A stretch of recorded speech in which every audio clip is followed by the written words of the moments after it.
además, tantas cosas, cargas, tantas presiones a veces que vienen, ¿no?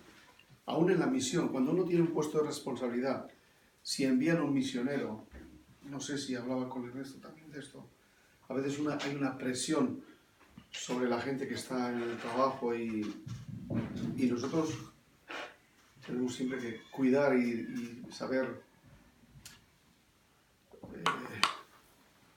valorar también eso, ¿no? O sea, al principio, al final es personas que están bajo nuestra responsabilidad y en la iglesia, pues quitar esa presión, ¿no?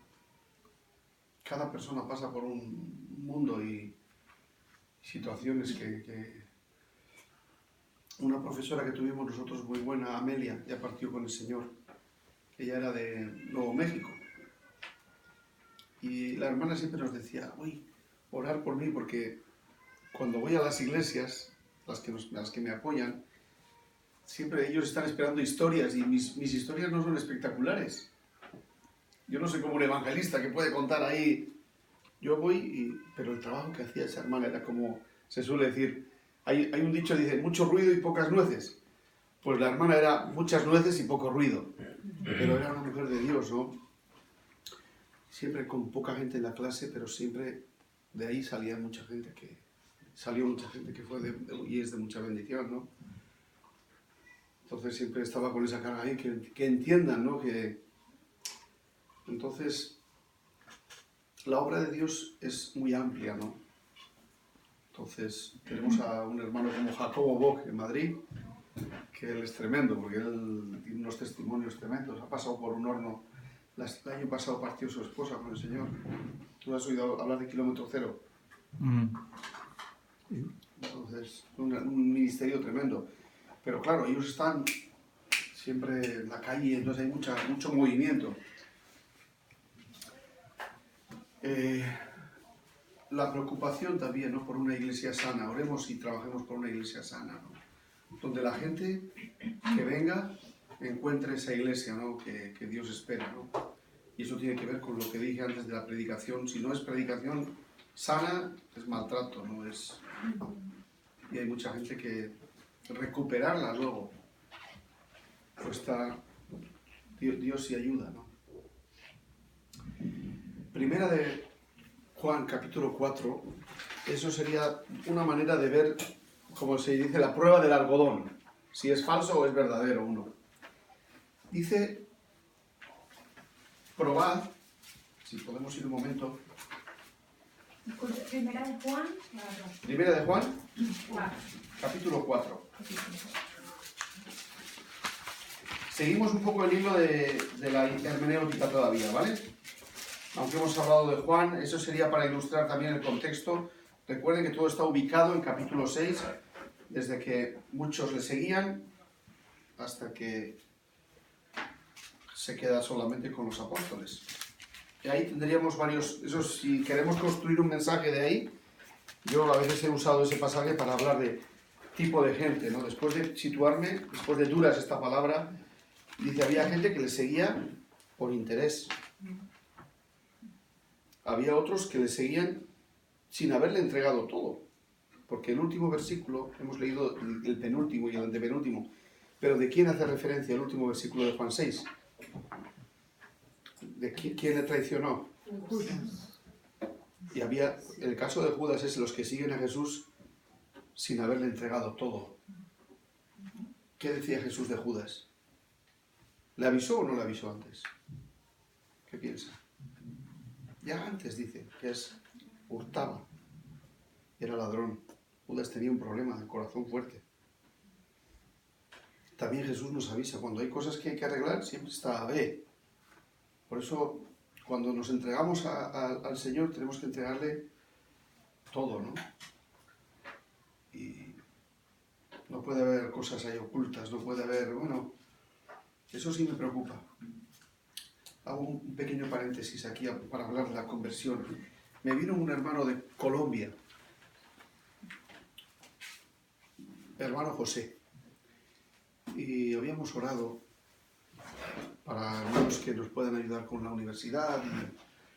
Y este José me vino yo lo que conozco de él es una bendición tremenda, ¿no? En la iglesia, un chico fiel, me lo habían recomendado pastores también, oye, mira, este te puede ayudar y resulta que el día que viene, ya habíamos orado y me viene, se siente y me dice, Andoni, yo no puedo trabajar contigo.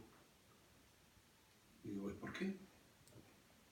Me dice, yo era un estafador, un ladrón en Colombia.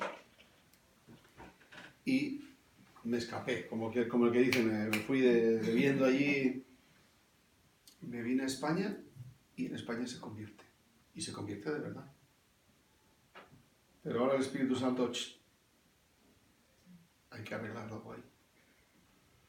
Y entonces me dijo algo muy, muy interesante, ¿no? Me dijo, y ahí es lo que yo entiendo que es lo que es una conversión de verdad. Me dijo, Andoni, tengo que volver a Colombia y devolver lo que debo. Voy a trabajar un tiempo y ahora imagínense qué poder tiene eso. Yo le debo a Ernesto 1.000 euros y ya no me has vuelto a ver. De pronto aparezco. Primero tienes unas ganas de cogerme del cuello que ni te cuento. Pero antes de que me cojas del cuello te digo, hey, perdóname. Perdóname. Yo te voy a devolver. Mira, tengo ahora ya, no tengo los 1.000 euros, pero te toma 100 euros o 200 o lo que. Y voy a trabajar para devolverte hasta que te devuelva. ¿Qué es el Evangelio, hermanos? Y hay gente que anda como le da la gana. Hizo la oración de fe, se entregó al Señor, pero dices, ¿qué es lo que hay detrás, no? La gente le cuenta al pastor lo que le da la gana. Le contarán lo que quieran. Pero lo que hay que cuidar siempre es lo que hay detrás, ¿no? Y ahí es donde no podemos jugar, ¿no? Y donde tenemos que tener muy, muy claro, ¿no? Porque de eso depende todo. Eso es de verdad una conversión. Yo vengo de un contexto también, mi familia ha sido, tenido tíos curas y para ellos el tema de lo que es lo genuino, la gente quiere ver algo, vamos, que la gente no es tonta. Entonces nosotros si queremos de verdad que el Señor también nos guíe, se mueva en nuestras vidas, que la iglesia sea la que tiene que ser, tenemos que cuidar nuestra vida, ¿no? Entonces,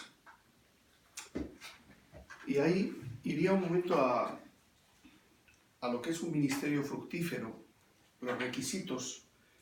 Es posible que igual, no sé si esto le compartí una vez, pero les voy a compartir de lo que entiendo como base para nuestras vidas, ¿no? Los requisitos para un ministerio fructífero. Vamos a poner, a ver si me sale bien.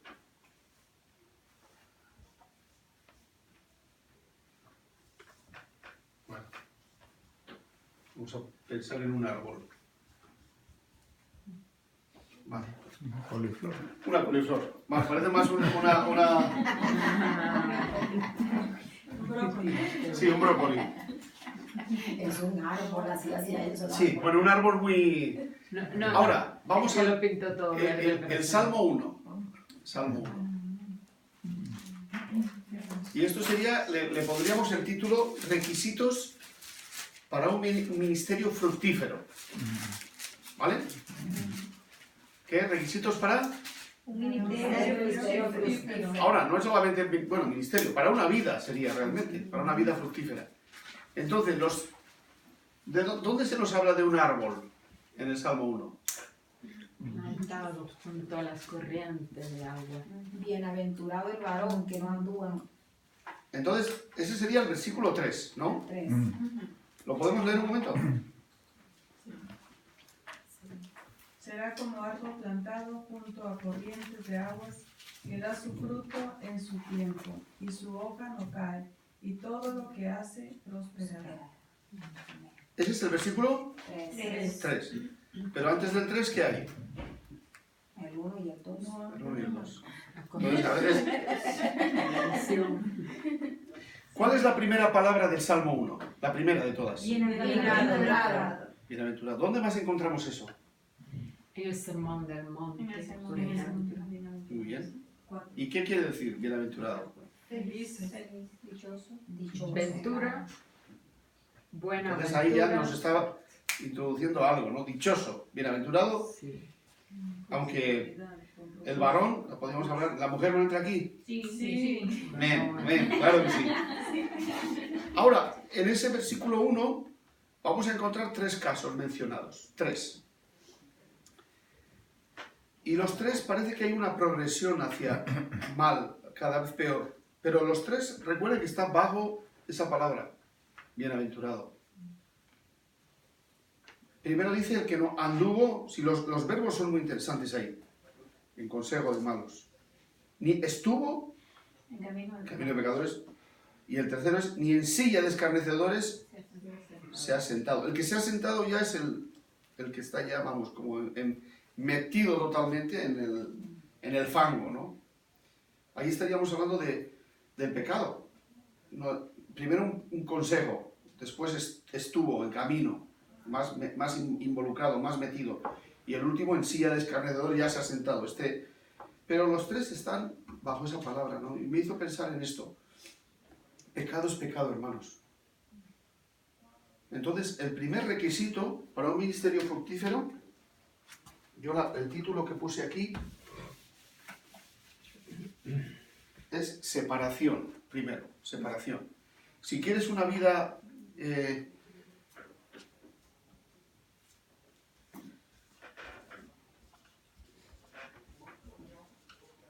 separación. ¿Separación de qué? Del pecado. Sin este paso ya olvídate. Y me llamó esa atención también, ¿no? Que no hay aquí...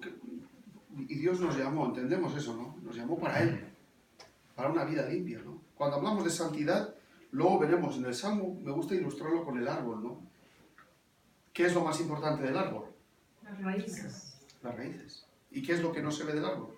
La raíz. Las raíces. Entonces, cuando Jesús dice en el Nuevo Testamento, 3 veces, yo te veo en... Corazón. Sí, pero bueno, usa una palabra, yo te veo en lo secreto. Ah, sí. Y te recompensaré en... Lo público. Pero yo te veo en... secreto. Y te recompensaré... Público. ¡Wow! Entonces, ¿dónde Dios nos ve? Ahí cuando hablamos de santidad, ¿de qué estamos hablando? De un tipo de moño. Antes había unas hermanas que se ponían moño santo. ¿Sí? ¿Es verdad? En algunas... ¿No te acuerdas del moño santo? O el tipo de... Y aquí también, en fin, ha habido líneas y ha habido denominaciones. Sobre todo, yo he estado corta. No, que después se No, me este olvida. poedito. ¿Dónde el Señor ve? En lo secreto. Ahora, claro que se va a reflejar fuera. Claro que se refleja. Uno no puede venir... no podemos venir como nos da la gana. Entonces, ¿pero quién es el que nos cambia? El Espíritu Santo. A veces hay muchas iglesias, yo trabajo con denominaciones, trabajo con una que... Alguno me ha visto, pero un hermano me dijo, que tú trabajas... Yo no sé, igual vienen de ese contexto. ¿Estás grabando?